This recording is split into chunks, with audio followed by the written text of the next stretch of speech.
نوش نوشان از چشمه ساران شور دلتنگی را کاش اژدهایی بسازم با واژه ها، تا میان پلک هایم میان مژه ها خوش خوشان لانه کنند.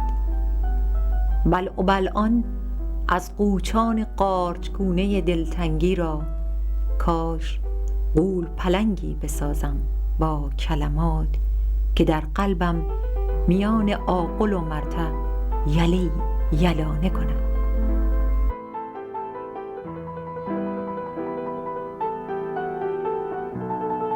مهدی مهدوی شاعری است که کارش را در وطن آغاز کرده و سالهاست که طعم تلخ دوری از وطن را چشیده است. با او حرف زدیم و از سخنان موزونش گوشه‌ای را برای شما عزیزان به هدیه آورده ایم. باشد که شاعران عزیز دیگر همزبان و هموطن ما به هم نزدیکتر شوند. من در یکی از قصبه های زیر دامنه های کوههای البرز که آن سوش جنگل و آن سوی دیگرش هم خزر به دنیا آمدم. نام این قصبه شهمیرزاده. خانواده من یعنی پدر من هم ملاک بود هم بورژوا بود در حقیقت. البته به تدریج رشد کرد تو تجارت و هر ملکداری حرفه اجدادیش نبود، ولی ملک‌های در مازندران خرید بعدها که وضع مالش خوب شد. من تا 5-6 سالگی در شهمیرزاد بودم. اونجا خواندن و نوشتن در مکتب یاد گرفتم که یک سنت قدیمی بود. معروفی میگن در شهمیرزاد بیش از 90% مردم خواندن و نوشتن بلدن، چون اونجا چند تا مکتب بود که هم خانم ها معلم بودن و هم یک آقایی به نام معمولا میگفتن ملا. مثلا معلمی که من باش درس خوندم ملا برار بهش میگفتن. این حق خیلی زیادی به گردن چند نسل در شهمیرزاد داشت، خاطر آموزش حداقل سواد خواندن نوشتن. و من احتمالاً تا اونجا که یادم میاد سال اول دبستان رو در همون نظام جدیدی که رضا شاه پیاده کرد در شهمیرزاد خوندم. بعد دیگه به تهران کوچ کردیم. در تهران بزرگ شدم از 6 سالگی تا 57-8 سالگی که در ایران بودم. دیگه ساکن تهران بودم جز 6 سال که من خاطر یه مأموریت کاری به کرمانشاه رفتم. زندگی من خیلی پرآشوبه، چون پدر من 3 زن داشت. مادر من همسر اولش بود. پدرم خیلی زنباره بود، ولی انسان فوق‌العاده خوب و محبوب بود میان مردم. ولی در خانواده بود که تنها موفق نبود از نظر عاطفی و غیره. من در این خانواده طبعاً به احتمال زیاد به خاطر بسیاری از مسائل درونی خانواده روح سرکش و عصیانگری پیدا کردم. با اینکه پدرم 7 پسر داشت و من پسر بزرگش بودم، امیدهاش از من قطع شد که دنبال کارهای سنتیش بگیرم یا مثلا غیره.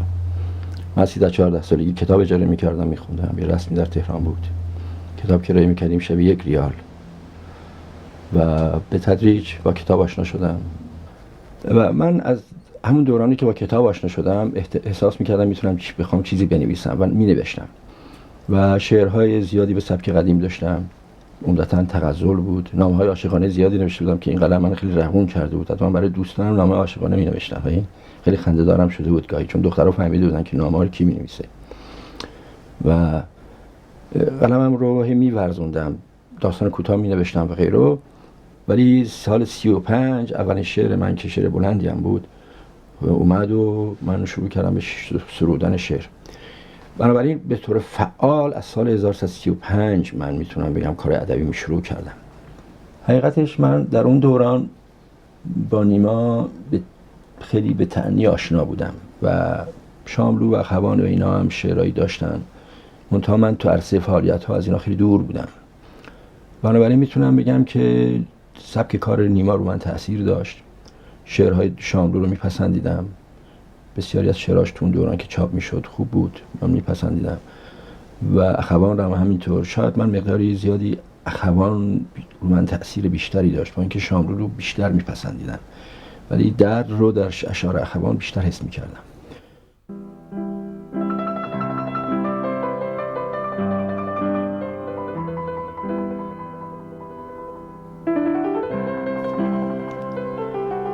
نازی جان پگاهان آمدند و رفتند، نیمروزان آمدند و رفتند تا چیرگی غروب، و شامگاهان عاقبت باز آمدند که ماندند.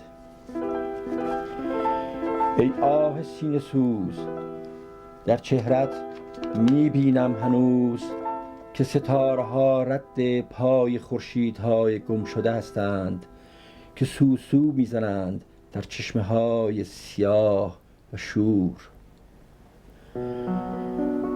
جان نازی، پس آن بلبل اهوازی که بر شانه یا سینت می نشست با سرفرازی به بازی و از لبت دانه می چید و از چشمان روشنت آب شیرین می نوشید، از پنجره بیرون رفت ناهوشمندانه، یا به هوای پروازی برای بازی، یا از هجوم شرزه بازی، یا از دورخیز گربه نازی.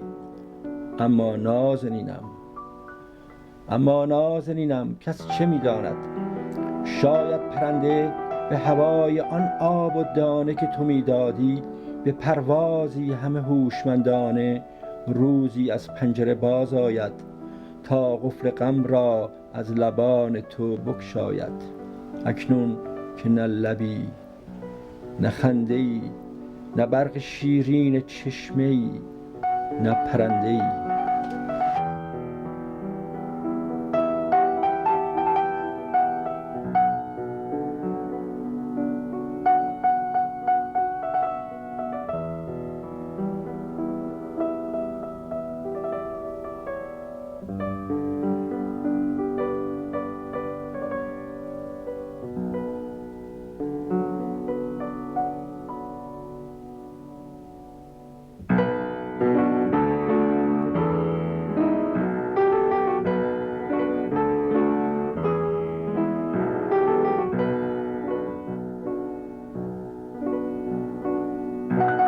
ازدواج کردم در سال 39 و بچه‌های پشت سر هم 4 تا فرزند دارم من، همونطور که می‌دونید 3 دختر و 1 پسر.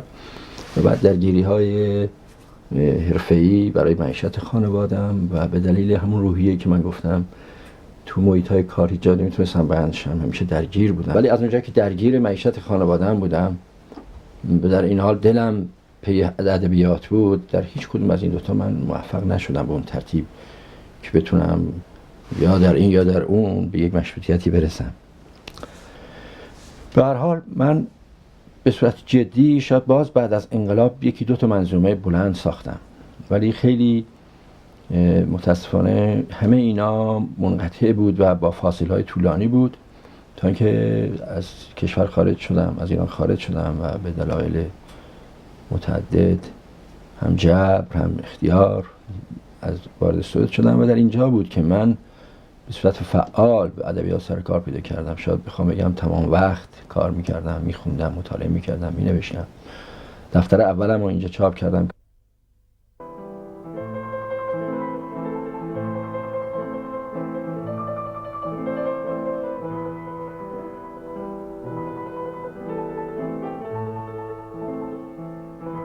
از مهدوی در مورد نقش شعر و ادبیات در حفظ و یادگیری زبان مادری برای کودکان و نوجوانانی که در خارج زندگی می کنند جویا شدیم. من فکر میکنم کمک میکنه، به دلیل اینکه حالا از شعر که بگذریم، اگه همینطور که اطلاع دارید خیلی از داستانهایی که در اینجا نوشته میشه یا تجدید چاپ میشه یا از ایران میاد، بخشیش مال کانون پرورش فکری کودکانی که در دوران رژیم قبل، رژیم گذشته، رژیم شاه چاپ میشد و بخشیش هم در این رژیم چاپ میشه، نوشته میشه. اینا برای بچه‌ها خونده میشه، به وفور من میبینم توی کتابخونه‌ها هست. بنابراین این نوع ادبیات کودک جوری تو بچه‌های لااقل در سوئد من میبینم و احتمالاً میتونه این اگر قرار یه فاکتور در اینجا عمل کرد داشته باشه، عامل میتونه در سایر کشورهای اروپایی یا در کشورهای مثلا مثل آمریکا یا کانادا و جای دیگه هم باشه. بنابراین این هست و این مؤثره. اما مسئله خود خانواده مهم هست. یعنی اگر خانواده اهل فرهنگ باشه، اگر دوست داشته باشه بچهش با زبان مادری خودش خوب آشنا بشه که فوق‌العاده براش متخصصین میگن، میدونید حتما بهتر از من میدونید که میگن آموزش زبان مادری به پرورش تخیل و ذهنیت بچه خیلی کمک میکنه و بچه هم زبان به اصطلاح مهمان رو بیشتر و بهتر یاد میگیره و هم در آموزش بعدیش خیلی موثره.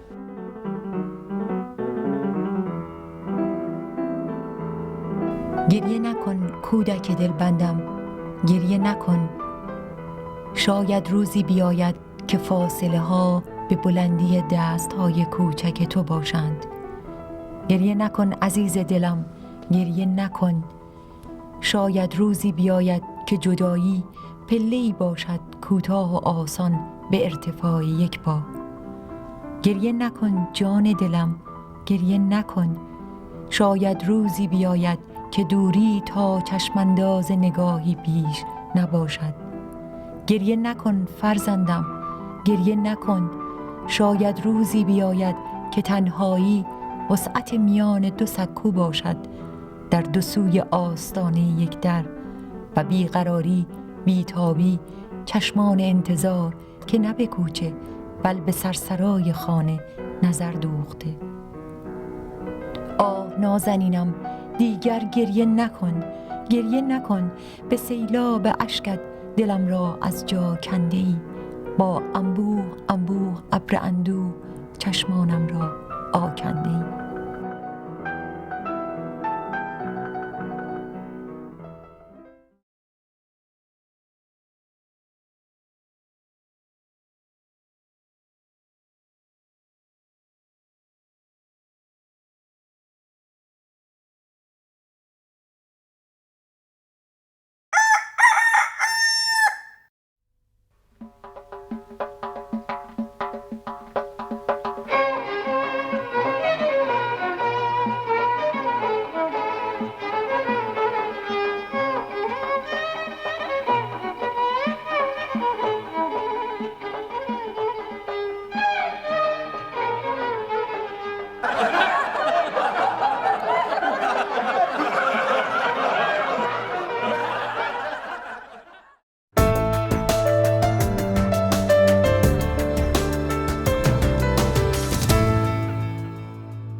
اگر از ایران شروع بکنم، این عدالت بین من و مرد و زن واقعا چیز نبود، مثلا عدالت درستی نبود.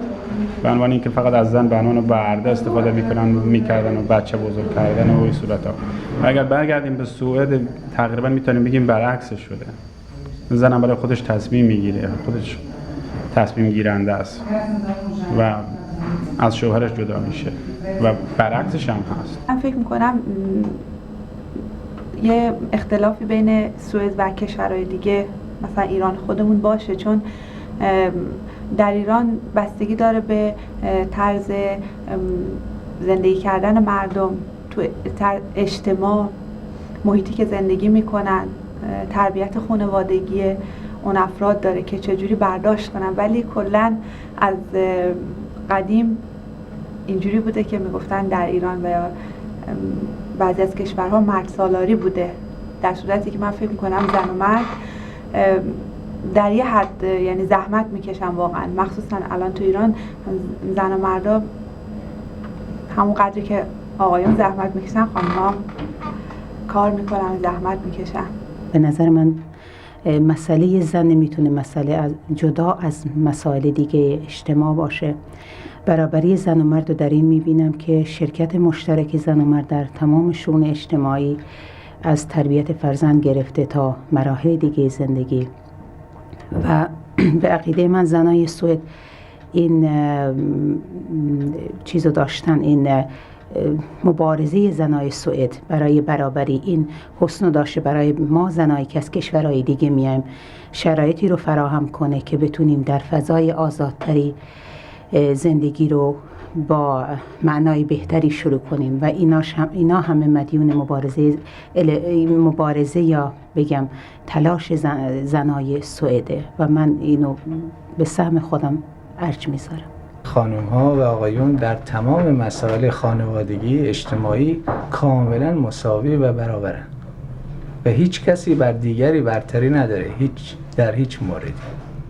ولی اینکه فرض کنید یک کار مخصوص خانم‌ها باشه، فرض کنید مثل کار خانه، ظرف شستن یا تمیز کردن و جارو کردن، یک اختصاص به آقایون داشته باشه یک قسمت از کارا، این خیلی مسخره است. همه بایستی در تمام کارا مشارکت کنن و اینا چیز مهمی نیست که بخوان دربارش بحث بشه.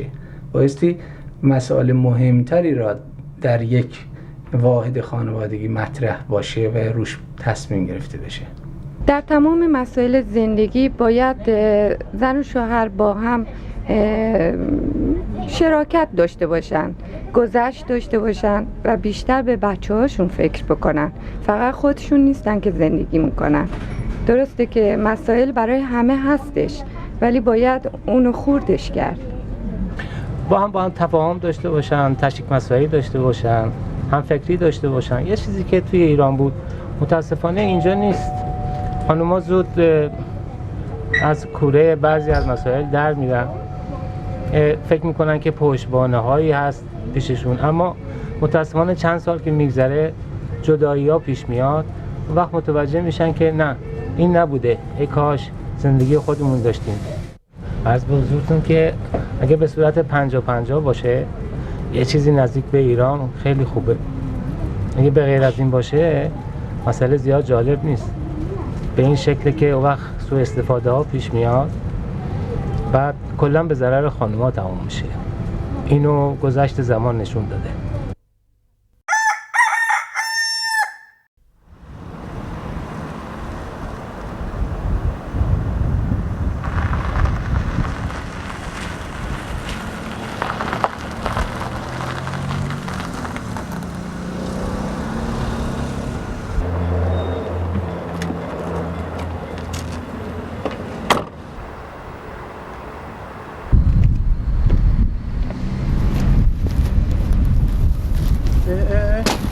آقا اینجا چرا نشستی؟ آقا عرض کردم اینجا چرا نشستی؟ آقا پاشین برید دنبال کارتون، مزاحم کار من نشید. بذار من کار خودم انجام بدم. اینجا واسه خطرناکه. پاشین برید خواهش میکنم. پاشین برید. چی شده آخه؟ اینجا چرا نشستی؟ میخوام خودکشی بکنم آقا، خودکشی. خودکشی؟ پس این نوشابه و نون و اینا چی آوردی؟ اومد قطار حالا نیومد. اینجا من از گرسنگی بمیرم.